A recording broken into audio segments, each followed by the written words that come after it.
My name is Lizzie, and I'm 23 years old. 2 weeks ago, my father died. I should probably feel something heavier when I say that out loud, but the truth is, I don't.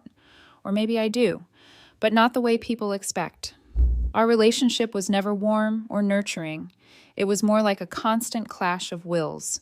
He never understood me, never supported my choices, and made sure I knew how disappointed he was in me every single time we spoke. Dad wasn't just a man, he was an institution in our town.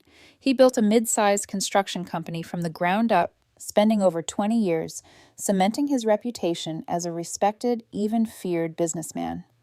Everyone in the industry knew him. Everyone bowed to his dedication. He was in a way married to his work, and anyone who came near him, family included, was expected to orbit around that work like planets circling the sun. When I was younger, he laid out my life plan as if it were one of his blueprints. Lizzie, you're going to study finance or management, he'd command, stabbing his finger in the air like he was pointing out flaws in a building design. After you graduate, you'll join my company. Learn the ropes. Eventually, I'll hand everything over to you. He said it with such finality, like it was the only possible path. But that wasn't me. Even as a teenager, I knew where my heart belonged, working with kids. I'd spent hours volunteering at the community center, helping with after-school programs. That was what made me feel alive. When I told him I was going to college for education to become a teacher, the rage in his eyes burned hotter than any fire I'd ever seen. "You're wasting your life," he would say at the rare family dinners we had. "Babysitting brats for peanuts when you could be running a multi-million-dollar company." Pathetic. Sitting next to him, my stepmother Linda always had this smug expression, her lips curved like she was suppressing laughter. She married Dad when I was 15, 3 years after my mom died of cancer. Linda never worked a day in her life. She was content being a housewife, splurging on designer clothes and spa retreats. Yet she acted like she understood the business world better than I ever could. The funeral itself was a spectacle exactly what Dad would have wanted. Rows of dark suits, polished shoes, handshakes exchanged with practiced solemnity. His business associates came in droves, murmuring about his achievements, his deals, his empire. To them, his legacy was cemented in steel and concrete. Linda played her role flawlessly, the grieving widow draped in black silk, dabbing her eyes with monogrammed tissues. Every sigh, every tear felt rehearsed. People comforted her, called her strong, whispered about how much she had lost. Meanwhile, I sat near the back, wearing the only black dress I owned, my shoulders hunched and visible. I wasn't just mourning my father, I was mourning the years of love I never received from him. 2 weeks later, the call came. Linda's name flashed on my phone screen. For a moment, I almost let it ring out. Her voice, when I answered, was dripping with fake sweetness. "Hello, Lizzie," she said. "Just a reminder. The will reading is tomorrow at 2. I trust you won't be late, as usual." Her words clung to me like oil. The next day, I walked into the lawyer's downtown office.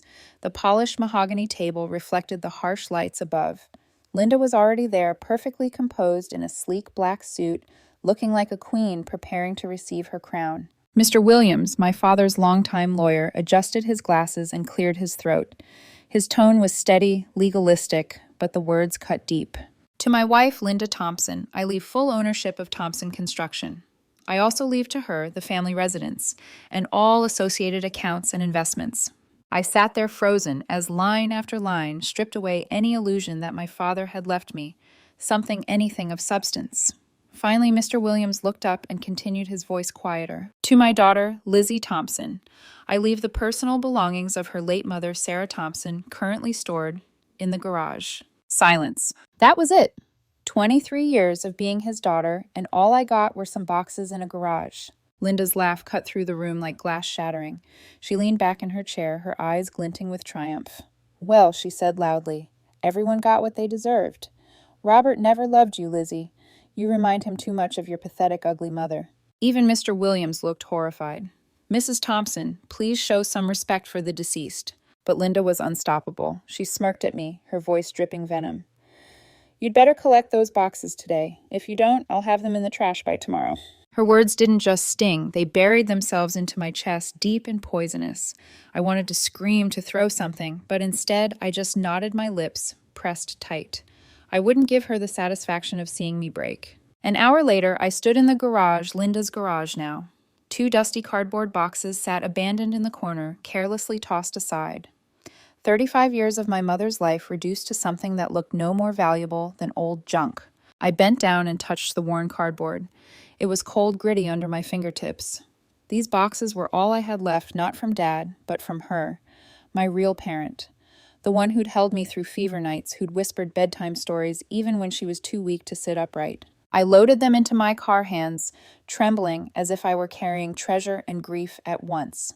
As I drove away, Linda's mocking voice replayed in my head, each word heavier than the last. Back in my small apartment, I placed the boxes on the floor and stared at them. The air around me felt charged like the moment before a storm. Part of me didn't want to open them. I was afraid of what I'd find, or worse, what I wouldn't. But I owed it to Mom, to her memory, to myself. Taking a deep breath, I reached for the first box. The first box creaked as I opened it, the cardboard edges fraying like tired skin. Inside lay fragments of my mother's life photo albums stacked unevenly, jewelry, wrapped in faded tissue paper, a scarf that still carried the faintest trace of her perfume. The smell hit me like a memory ambush. For a moment, I was 8 years old, again, curled against her chest as she brushed my hair, whispering, "Everything will be okay, Lizzie." But everything hadn't been okay. I pulled out one of the albums. The plastic sleeves inside crackled as I flipped through them. Pictures of her as a teenager, sunlit and carefree. Shots of her before Dad came into the picture, before the weight of his world pressed down on her. I felt an ache in my chest, how different her eyes looked in those early photographs. Bright, full of hope. The second box was heavier. Inside were more albums, a few books, and at the bottom, a small wooden jewelry box. I remembered sitting on her dresser. My hands shook as I lifted it out. The wood was scratched, the lock, tiny and rusted, but I could almost see Mom's reflection in it. Then, tucked inside the cover of one of the photo albums, I noticed something strange. A small envelope taped in place. I carefully peeled it away. Inside was a single silver key, gleaming faintly under the dull lamplight. Beneath it, scrawled in my mother's delicate handwriting, were the words, "First National Bank, Downtown." My throat tightened. Why would Mom hide a bank key here of all places? I stared at it for what felt like hours. The apartment was silent, save for the soft hum of the refrigerator. I should have been grading papers, planning lessons, living my ordinary teacher's life. But my mind was spinning with possibilities. What did you hide from him, Mom? I barely slept that night. Every time I closed my eyes, the key gleamed behind my eyelids like a lighthouse beacon. By morning, I'd made my decision. I called the school, my voice steady, though my heart raced. I won't be in today. I'm sick. In truth, I wasn't sick, just consumed. The First National Bank sat in the middle of downtown, its marble columns looming like watchful guardians. I stood outside for a moment, clutching my bag, rehearsing excuses in my head. What if they didn't let me in? What if the box didn't exist? Inside, the air smelled faintly of polished wood and old paper. A woman with kind eyes and a name tag that read Patricia greeted me at the desk. "Good morning, how can I help you today?" I slid the key onto the counter with trembling fingers. I found this in my mother's belongings. She passed away years ago. I think it might belong to a safety deposit box here. Patricia tilted her head, curiosity sparking in her expression. "May I have her name?" "Sarah Thompson." My voice cracked slightly. She died about 10 years ago. Patricia typed into her computer, the clicks of the keyboard echoing louder than they should have in the quiet lobby. Her eyes widened slightly and she looked up. "Yes, we do have a safety deposit box registered under Sarah Thompson. Box 247. My pulse quickened. "Can I access it?" She hesitated. "We'll need identification and proof of authorization. Did she list you as a beneficiary?" I pulled out my license, sliding it across. My fingers were clammy, my palms damp. She examined it, then nodded slowly. After a few calls, a few more forms, she finally said the words I'd been holding my breath for. "Everything checks out. The box was set up with you as the sole beneficiary. Follow me, please." We walked through a heavy steel door into a narrow corridor lined with small metal compartments. The air was cooler here, tinged with the scent of iron. Patricia used her master key along with mine to unlock box 247. The metal door swung open with a low groan. Inside sat a single envelope, cream-colored, slightly yellowed with age. My name, Lizzie, was written across the front in looping handwriting I knew as well as my own. Patricia handed it to me gently. "Take your time. There's a private room you can use." She led me into a small windowless space with just a table and 2 chairs. I sat down the envelope, trembling in my hands. For a moment, I couldn't bring myself to open it. The sight of her handwriting felt like a ghost had brushed against me. Finally, I slid my finger under the flap and pulled out several sheets of stationery decorated with tiny flower borders. My mother's handwriting danced across the page. "My dearest Lizzie," it began. "If you're reading this, it means I'm no longer there with you. I'm sorry I couldn't tell you about this while I was alive. I had to keep it a secret from your father. He would never have understood. Years before I met him, I inherited money from my parents. Instead of spending it, I created a trust fund and asked my cousin Michael to manage it for me. I wanted to ensure that no matter what happened, you would always be taken care of." I stopped reading, tears blurring the ink. My chest ached. She continued, "Your father doesn't know about this. He could never know. He wanted control over everything, including you. I couldn't let him have this. Michael has been investing the money carefully all these years, and it has grown. It belongs to you now, Lizzie. Use it to live the life you want, not the life others try to force on you." At the bottom, she had signed, "All my love, Mom," with a tiny heart next to it. On the back of the letter was a phone number, Uncle Michael's. I pressed the paper to my chest, my hands shaking. 1,000 questions swirled in my mind. How much money? Why didn't she tell me before she died? Why keep this part of herself locked away? But beneath all the confusion was something else, a spark, a whisper of possibility. For the first time in years, I felt like Mom was still looking out for me, guiding me toward a freedom I didn't know was possible. As I left the bank, the city around me looked sharper, more alive. The traffic lights, the chatter of pedestrians, the honking of horns, it all seemed to pulse with a rhythm I hadn't noticed before. I sat in my car for nearly 20 minutes, clutching the letter, staring at the number. My thumb hovered over the phone's keypad. Finally, I dialed. "Hello," a warm male voice answered. "Hi, this is Lizzie Thompson, Sarah Thompson's daughter. My voice broke. I found your number in a letter from my mom." There was a pause, then the voice trembled with emotion. "Oh my God, Lizzie, I've been waiting for this call for 10 years. Are you safe? Where are you?" I swallowed hard. My life had just shifted in ways I couldn't yet comprehend. "I'm here, in the city. But Uncle Michael, what exactly did Mom leave for me?" His tone grew urgent. "We can't discuss this over the phone. You need to come see me. Please, this weekend. There's so much you don't know." And with those words, the ground beneath me shifted again. Saturday came faster than I expected. Every night after that phone call, I lay awake replaying Uncle Michael's voice. Warm, familiar. A lifeline from a past Dad had ripped away. I remembered faintly trips to the zoo books he'd given me, the way he smelled faintly of sawdust and pipe tobacco. Then he disappeared from my life suddenly and completely. I used to think he abandoned me. But now, reading Mom's letter, I understood Dad must have forbidden contact. By Friday night, my bag was packed. Clothes, toiletries, Mom's letter. The silver key I tucked into my purse as if it still held power.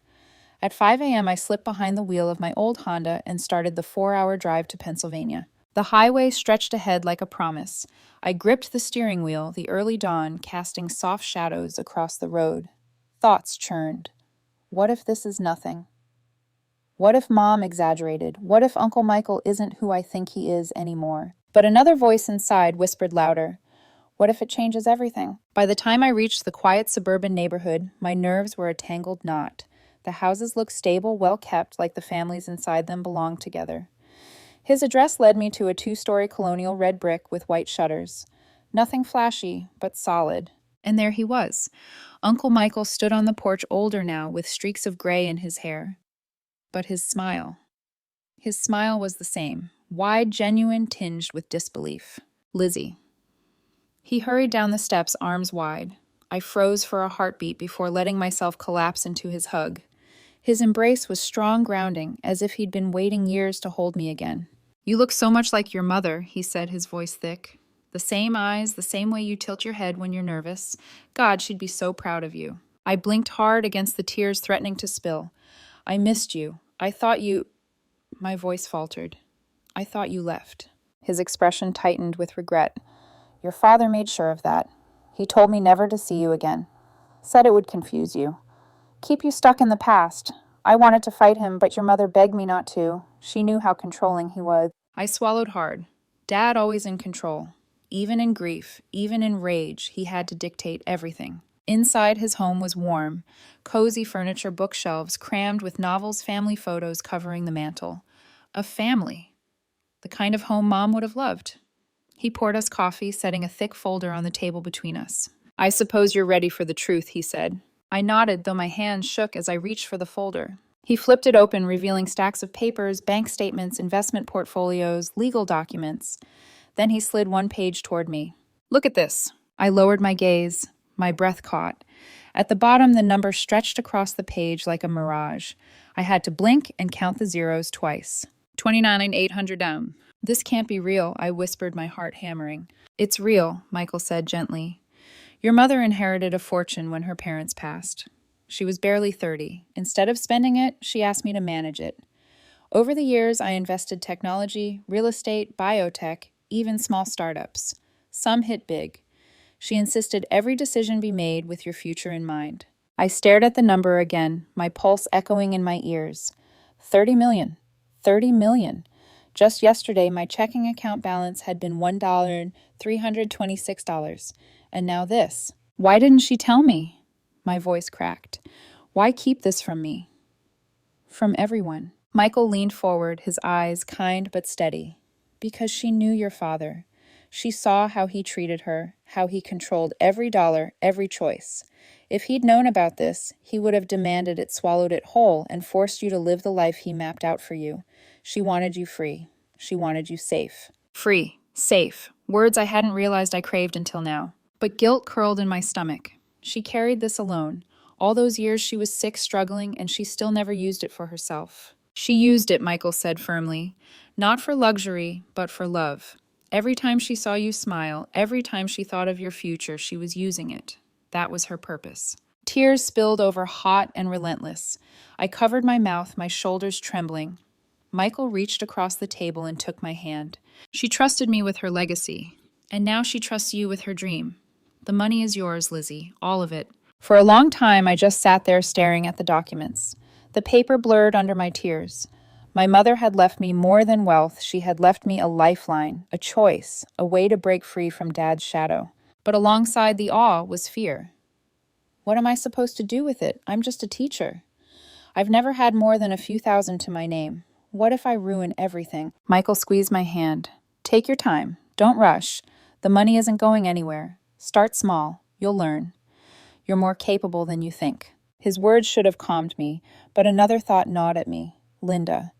She was probably at home, sipping expensive wine, convinced she had won the game. She thought she'd inherited everything. She thought I was left with scraps. She had no idea. And that secrecy, that imbalance of knowledge, made the hairs on my arms rise.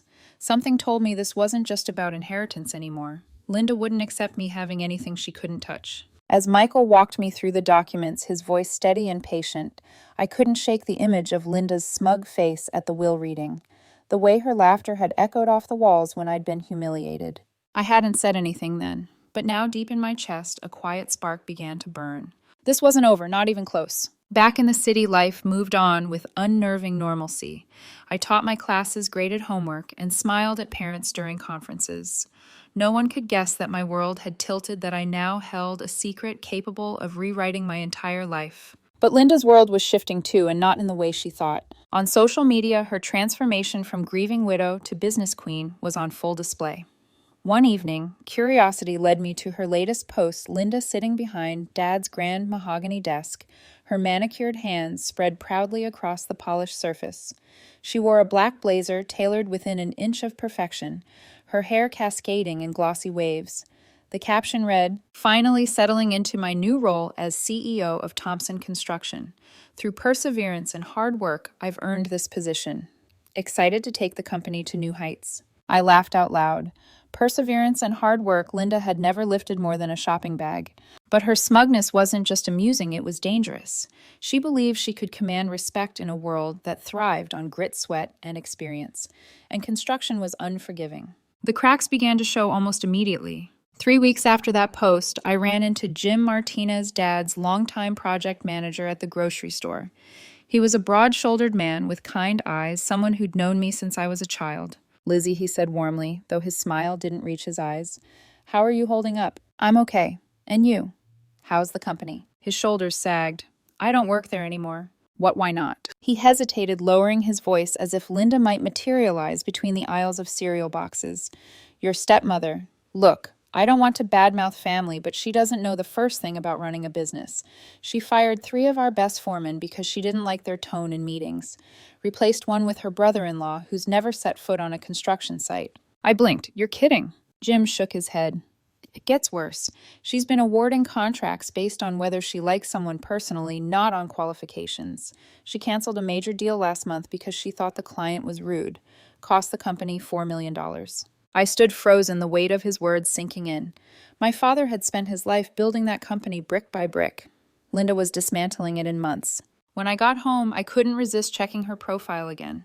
Photos of her in boardrooms giving fake smiles beside men in hard hats who looked distinctly uncomfortable. Lavish dinners celebrating new ventures. Comments from friends cheering her on. So proud of you, boss lady. I closed the app. I knew the truth. The empire my father had worshipped was crumbling under her manicured hands. Meanwhile, my life took a different turn. Michael helped me set up a modest transfer. $3 million, just enough to feel the shift without drowning in it. I bought a house, not a mansion, just a comfortable 3-bedroom in a quiet neighborhood with a small yard. For the first time in my life, the walls around me belonged to me. But the money didn't change who I was. I still taught, still wore the same jeans and sneakers, still clipped coupons for groceries out of habit. Yet beneath the routine, freedom hummed like a secret song. I no longer felt trapped by paycheck-to-paycheck survival. And with freedom came courage. I did something I'd always dreamed of. I booked a trip. Just one at first, 2 weeks in Italy. Rome, Florence, Venice. I wandered narrow streets, ate gelato on church steps, stared at paintings I'd only seen in textbooks. Then came Switzerland, Thailand, Kenya. One trip bled into another until a year had passed. I shared photos online me, standing beneath the Colosseum, hiking mountain trails, grinning beside elephants. My students left comments delighted to see their teacher living adventures. Old friends messaged me jealous and impressed. But one person wasn't impressed. The first message from Linda came late one night. Where did you get money for all this traveling? I ignored it. 2 days later, another. And how could you afford that house? Teachers don't make that kind of money. Did you steal from Robert's accounts? Because if you did, I'll find out. I stared at the screen, my lips curling into a smile. Her suspicion was inevitable. Linda had expected me to vanish into obscurity, humiliated and empty-handed.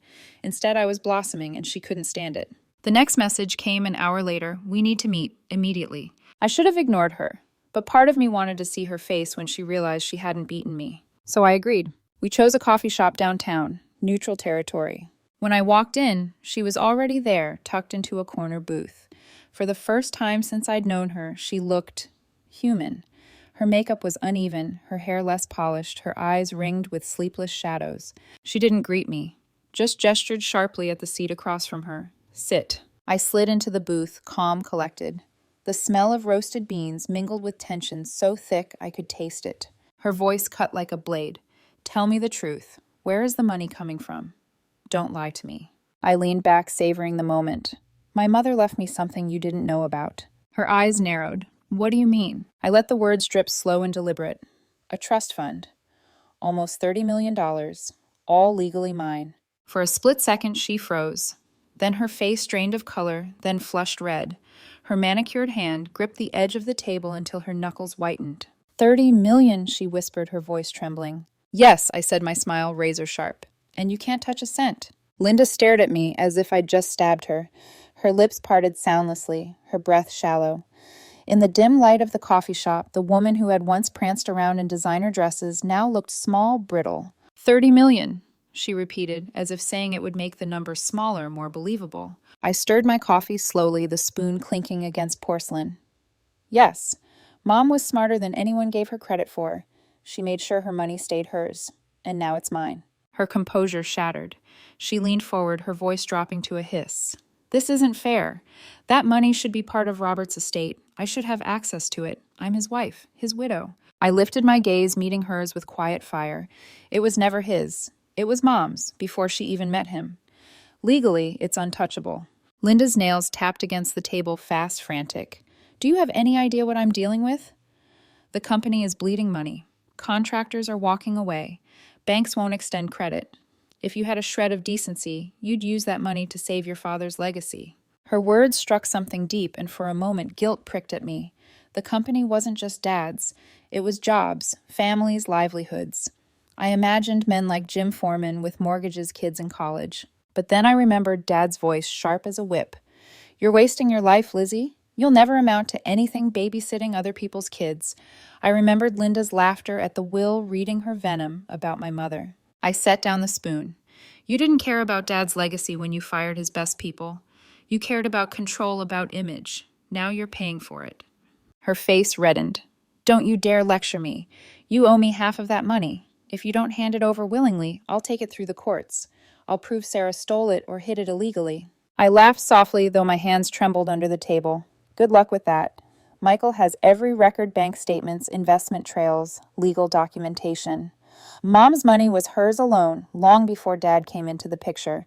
You don't have a case." Her eyes blazed. "You arrogant little girl. You think you've won because you stumbled into wealth. Money changes everything. It changes people. Let's see how long before it corrupts you." I leaned closer, my voice low, steady. "The difference between us, Linda, is that I don't need money to feel important. You do." For a long moment, we sat in silence, the only sound the hiss of the espresso machine behind the counter. Then she stood abruptly, her chair scraping across the floor. "We'll see who wins, Lizzie. Don't think this is over." She stormed out, her heels clattering against the tile like gunfire. The lawsuit came a month later. Thick envelopes arrived by courier, stamped with the county court's seal. Linda claimed my mother's fortune should legally be considered marital property, part of my father's estate, therefore hers. She argued that Sarah had concealed assets defrauding her husband. I wanted to laugh at the absurdity, but the knot in my stomach only tightened. Lawsuits weren't jokes. They were wars fought in courtrooms, draining time and energy, and Linda, desperate and cornered, would use every trick. Michael flew in to meet with me and my attorney. He arrived with binders neatly organized, every investment statement, every legal document signed decades ago. "Don't worry," he said, patting my hand. "Your mother planned for this. She anticipated Robert might try to control it. That's why she locked everything legally airtight. Linda doesn't stand a chance." Still sitting in that courtroom, weeks later, I felt the weight of it. Linda arrived dressed in morning black, again, a calculated attempt to look fragile, wronged. Her lawyer painted her as the dutiful widow left destitute by a selfish stepdaughter who had siphoned funds. I sat stiffly, my heart pounding, until my attorney calmly laid out the truth. Bank records, trust documents predating my parents' marriage, investment trails signed by Michael as trustee, witness statements. The judge listened quietly, his face unreadable. Then, after days of arguments, he dismissed her claims. The assets in question were the sole property of the late Sarah Thompson and legally inherited by her daughter. The plaintiff's case is without merit. It was over. Linda not only lost, but was ordered to pay court costs. Her lawyer's fees alone must have been astronomical. I should have felt triumphant. Instead, I felt hollow. Watching her slump in her chair, mascara streaking down her cheeks, I realized this was what desperation looked like, stripped of arrogance. But Linda wasn't finished. A week later, my phone rang. Her name flashed on the screen. Against my better judgment, I answered. Her voice was raw, broken. "Lizzie, please, you have to help me. The company's going under. I'm going to lose everything. You can't just let your father's business die." I closed my eyes, inhaling slowly. "It's not my problem, Linda. You wanted the company, and Dad gave it to you. What you do with it is on you." She sobbed, the sound jagged, almost animal. "I don't have anyone else. I don't have anything left." For a moment, I almost faltered. The compassion my mother had instilled in me stirred. But then I remembered Linda at the will. Reading her words like knives, "Robert never loved you because you looked like your stupid, ugly mother." No, she'd made her choices. "I'm sorry, Linda," I said quietly, "but I won't save you from yourself." I hung up. My hand shook, but a strange calm washed over me. Because deep down I knew this was only the beginning of Linda's fall. 6 months later, the headlines confirmed what I already knew: Thompson Construction files for bankruptcy. The article was short, almost clinical. Years of mismanagement, loss of contracts, massive debts. The company my father had treated like his firstborn child was gone, dismantled piece by piece under Linda's command. I sat at my kitchen table with a cup of tea, staring at the news on my phone. I expected satisfaction, maybe even triumph, but all I felt was a hollow ache. My father had chosen Linda over me, over my mother's memory, over everything else. And now his empire had rotted in her hands. Linda sold the house next. My childhood home, with its creaky stairs and Mom's rose garden, went to strangers. I drove by once, watching movers carry out furniture. The sight twisted something deep in me. The place wasn't mine anymore. It hadn't been for years. But Linda's fall was only beginning. Her friends, the country club crowd who'd toasted her success and envied her wardrobe, stopped calling. Invitations dried up. Her credit cards were maxed. Her designer handbags pawned. She moved into a cramped apartment on the other side of town, her once polished image reduced to bargain bin clothes and whispered rumors. And me, I chose differently. I didn't buy yachts or sports cars. The money didn't tempt me the way Linda had warned. Instead, I built something that felt right, something Mom would have smiled at. I opened a charitable foundation for children from single-parent homes, kids like me, who needed someone to believe in them. We bought an old brick building downtown, renovated it into a community center. Classrooms painted in bright colors, shelves lined with donated books, a small playground in the back. I taught there for free after school, guiding children through homework, reading stories, helping them discover dreams bigger than their circumstances. The first day we opened, a little girl with tangled hair tugged my sleeve and whispered, "Miss Lizzie, does this place stay open forever?" I knelt, smoothing her hair back. "Yes, sweetheart, forever." That night I cried, not out of sadness, but out of release. Mom's money wasn't just survival, it was a second chance. For me, for kids like her. Michael became more than just my trustee. He became family again. We had Sunday dinners, his children calling me Aunt Lizzie, as though the years apart had never existed. For the first time since Mom died, I felt rooted. Whole. I traveled too, but differently. Not just vacations, I combined it with volunteer work. I helped build schools in rural villages, taught English in community centers overseas, partnered with local charities. Each journey stitched another piece of meaning into my life. And then one ordinary afternoon at the grocery store, I saw her. Linda stood at the checkout line, gray streaks running through her hair, a faded sweatshirt hanging loosely on her frame. She clutched a stack of discount coupons, her manicured nails long gone, replaced with chipped polish. Her cart was filled with generic brands and clearance items. I froze for a moment, the past crashing into the present. This was the woman who once mocked me, who sneered that I was worthless, who laughed when my father left me nothing but boxes. She turned her head slightly and our eyes met. For a heartbeat, neither of us moved. Her eyes flickered with recognition, then shame. She looked down quickly, fumbling with her coupons. I could have walked past, could have smirked, reveled in the irony, but instead I simply paid for my groceries, left quietly, and drove home. Because the truth was, I didn't need revenge. Life had handled that on its own. Linda had lost everything she fought for, status, money, power, and I had gained more than wealth. I had peace. Later that evening, as I sat on my porch, watching the sunset paint the sky in gold and rose, I thought of Mom. Her foresight, her love, the letter she left me. She'd played the longest game of all, not out of spite, but out of devotion. She had ensured I could live free, not chained by my father's plans or Linda's cruelty. I whispered into the twilight, "I hope you can see me now, Mom. I hope you're proud." And in the silence that followed, I felt the warmth of her presence, like a hand resting lightly on my shoulder. Linda's laughter at the will reading had once echoed in my nightmares. Now it was gone, replaced by children's voices in my community center, by the steady hum of a life I chose. My story wasn't about revenge anymore. It was about freedom, about carrying forward the love my mother had hidden away from me, waiting for the moment I'd be strong enough to claim it. In the end, her greatest gift wasn't $30 million. It was the chance to live my life on my own terms. And that, I realized, was priceless.